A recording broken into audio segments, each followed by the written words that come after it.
Hi everyone, and welcome to our Physics 105-205 lab. It's going to be a remote lab this semester, so you're going to be hearing my voice a lot. You're going to be seeing me doing demos and experiments. And you're going to have to take some measurements and analyze some physics that's going on within these demos and experiments. Today we're going to be talking about the theory of charges and charge transfer. And the way we often draw these kinds of things is maybe we'll put two different spheres down.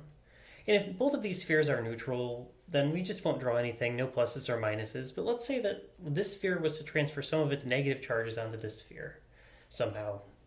We would draw a bunch of negative charges on this sphere to indicate that this is negatively charged.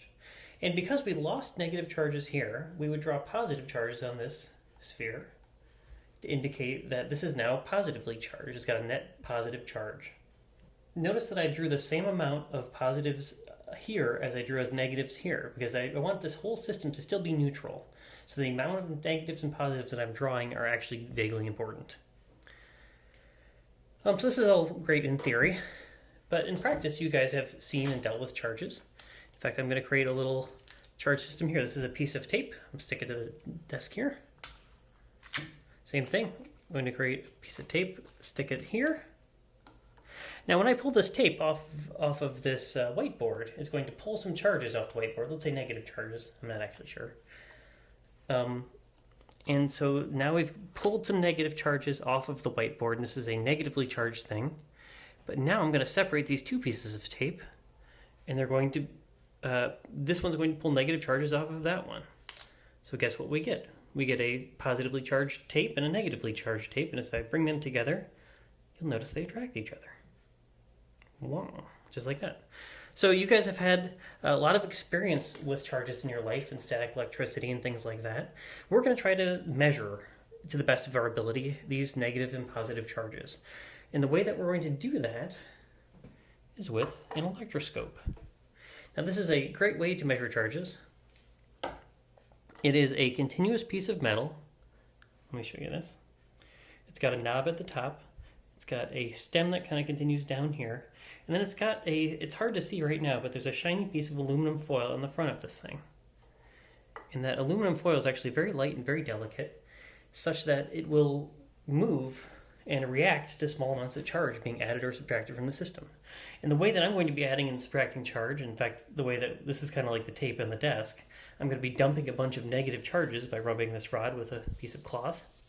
Now I've got a bunch of negative charges on this rod, and you'll notice that the electroscope reacts.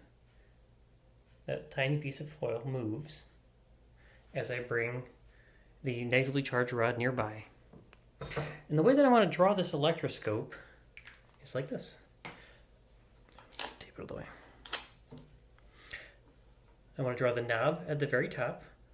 That's going to extend into the electroscope itself. It's got kind of that weird little kinky thing to it.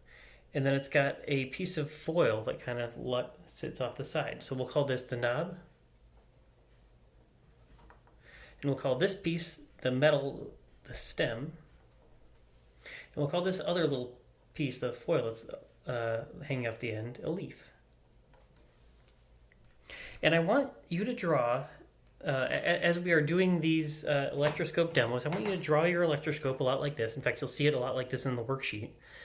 And I want you to draw what is the leaf doing at any given moment.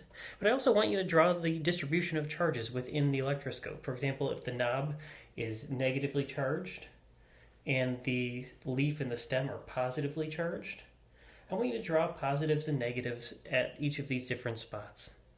And I also want you to keep a real close eye on how many of these negatives and positives you're drawing, because it tells you a lot about your system.